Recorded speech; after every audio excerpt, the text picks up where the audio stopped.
Hello there, every pony! Welcome to Elements of Story. So I doubt many of you will recognize this, but just in case, yes, this is the same show seen back on Bogal Bronies. However, I have now moved it to my own channel to start producing content of my own. My goal and aim for this show is pretty simple. I wish to review, analyze, criticize all works of fiction within my interests. So My Little Pony won't be the only thing discussed. As much as I'll try to cover other mediums and sort through all aspects of storytelling, my main focus will be on characters and character development, since that's my favorite topic. And that's all I'm pretty much about and what I want to do. I would also like to mention before we get started that while I wish to go over most of Season 5, I'm not going to go in any specific order. And I might even skip episodes simply based on the fact I don't have much to say. But that isn't the case here with the topic at hand. I'm jumping right into Brother Hooves Social, more so because of the subject matter and the surprising character growth from some pony we haven't seen step up in a long while. Well, now that the boring part is out of the way, let's just get this started. First and foremost, points to this episode for being the only one to star a reoccurring stallion character.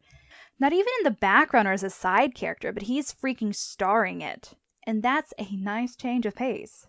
So what's the episode about?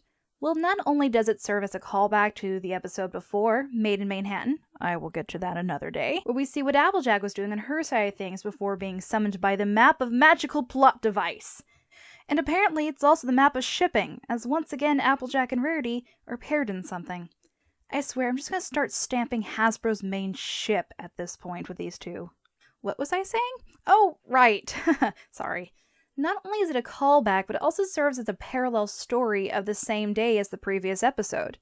And of course, it's the first ever Big Mac episode. Oh, this is going to be so good. As mentioned previously, it's the Sister Hooves Social, and Applejack and Applebloom are getting ready for it with high spirits, sadly leaving Big Mac behind, and thus making him feel not only out in the cold, but, well, inadequate at the same time. As much as I feel bad for Big Mac, I'd like to take a moment and say it's so nice to see this season ponies actually addressing the main six past actions. That kind of bothered me before, so this is really refreshing. Okay, moment over. We see Applejack continues to be best pony. Yes, she's best pony. Come at me, bro. And tries to talk to Big Mac and see what's wrong. This exchange was really nice, Big Mac at first showing animosity, but after some gentle coaxing is willing to open up on exactly what's bothering him. But of course it all gets interrupted via butt beeper, and from here we're all caught up with Made in Manhattan. Applejack and Rarity are sent on a quest and forced to miss the Sister Hooves Social this year, and sadly Applebloom is not taking it very well. It really is kind of sad. I imagine Applejack was looking just as forward to it, especially since she knew how important this was to them. But Applejack can no longer put family first, especially when being called upon a duty specifically set out for her to solve. So she turns to Big Mac to cheer up poor Applebloom, who continues to be distressed about the situation. He gives it a shot. Oh, nice try, Big Mac, but I think it's going to take a little more than the art of food fangs to mend this filly's broken heart. The rest of the Crusaders join in, and we learn that not only is Sweetie Belle taking this disappointment a lot better than Applebloom, though with a hint of bitterness, but that Scootaloo appears to be the only Crusader who can compete thanks to Rainbow Dash, enabling them to compete together even though they are not biological siblings. Aw, that's nice. I like that touch. Because really, what constitutes a sister or brother? To me, it's a special bond you feel with anyone, someone who has been there for you and will be there for you to the end. That's the spirit of family in general, the way I see it. Also, this bit of dialogue I really like later on with its implications. But of course, I'll get to that later. For now, let's focus on the best part of the episode. Big Mac gets inspired from the conversation, and Applebloom shows up later saying she'll compete thanks to a long-lost cousin.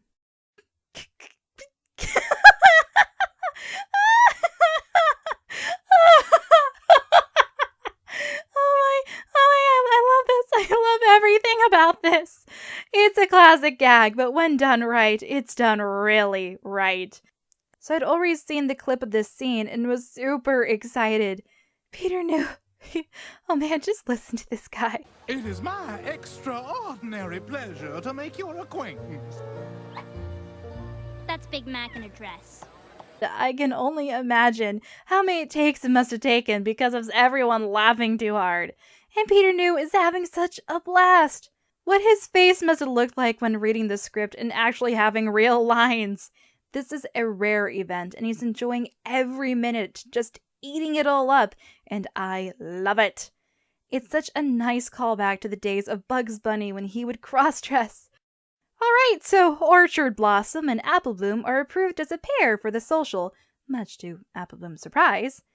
And the two go on wacky shenanigans together, but given Big Mac's interesting predicament, it's making it kind of hard for the two of them to really win anything. To the point that Apple Bloom wants to give up and just wait for next year, since things aren't working out. But Big Mac is not ready to give up and will do anything to win her a blue ribbon. Ooh.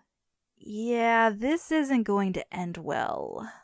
The two get set up for the same race as the last Sister Hooves Social, with Rainbow Dash and Scootaloo also participating, making Mackie here a little nervous with such strong competition. It's at this moment that Big Mac is willing to do everything to win. By destroying property as much as he can and nearly crushing all who gets in this beast of a stallion's way. I mean, good gracious, man. You just barreled through those crates, destroyed that poor chicken's home, nearly squashed your sister, and ran over other competitors. All the while, little by little, destroying his getup to the point.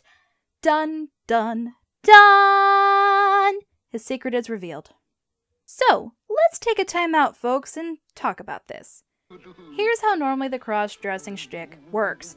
Characters dress up as opposite sex, everyone is fooled by it, big reveal makes everyone shocked, and for even more awkward laughs, at least one or more people of the same gender fall in love with the cross-dresser. This is the basic formula that has been done for years, with very little to no variations of it.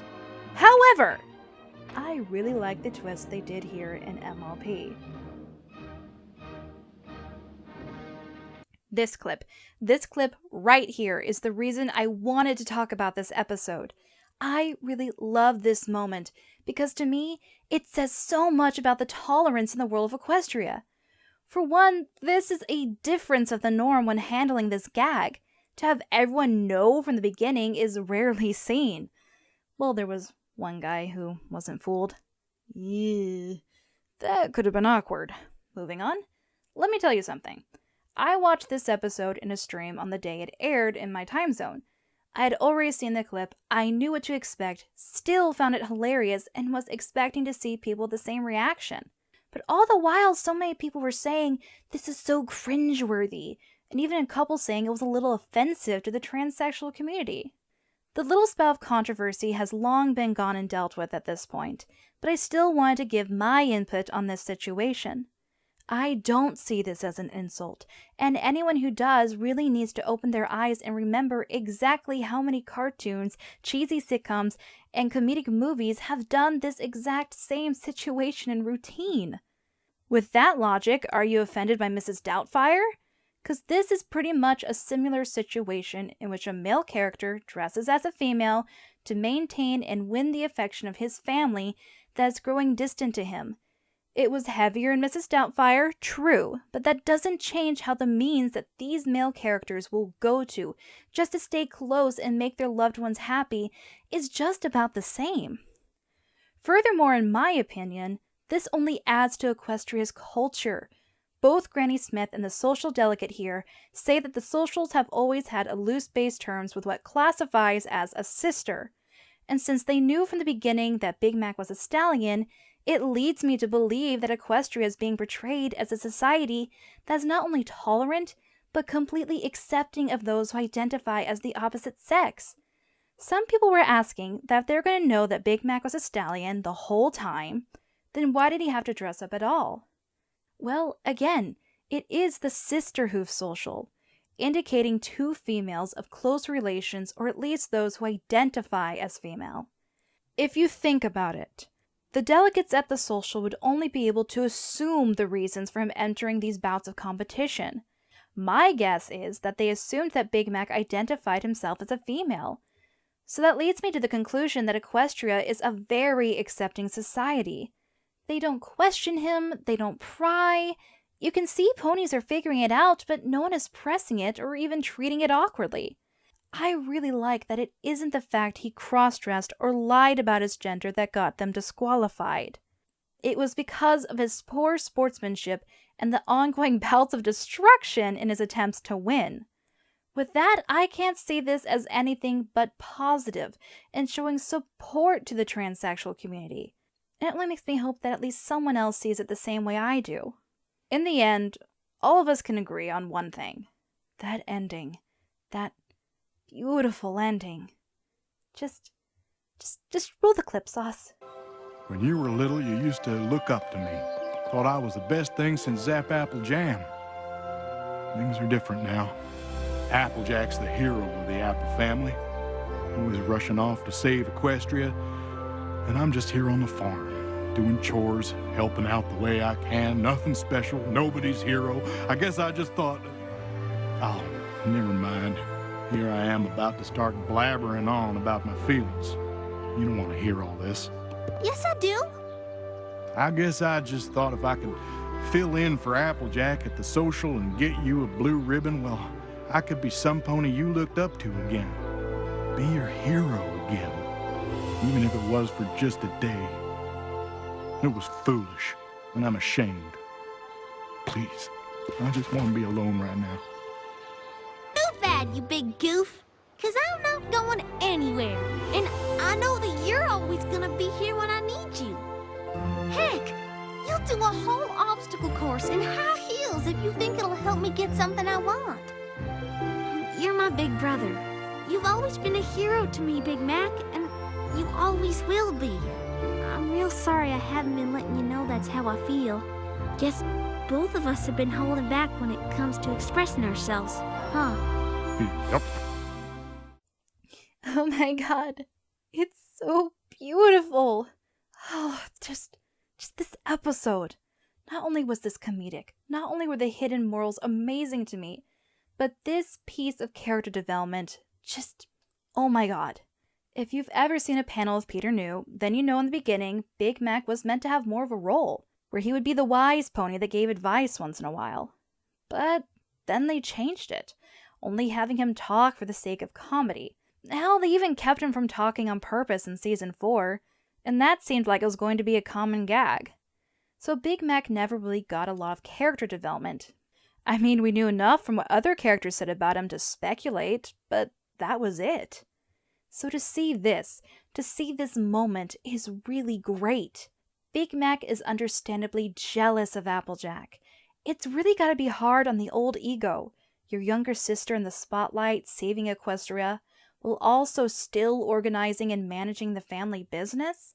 And as he quotes, he's just left on the farm, working, doing a job that is rather thankless. He just wants to be a hero in his sister's eyes. And seeing even Applebloom shift away in favor of Applejack must have hurt. Especially because Applejack is still his little sister too. And seeing her not have to depend on him anymore, while Applebloom is growing up, I imagine anyone want to hold on to those feelings where you can still be counted on for as long as they can. When you think about it, as much as Applejack and Applebloom will do whatever they can for the family and farm, it's clear that they both have brighter destinies ahead.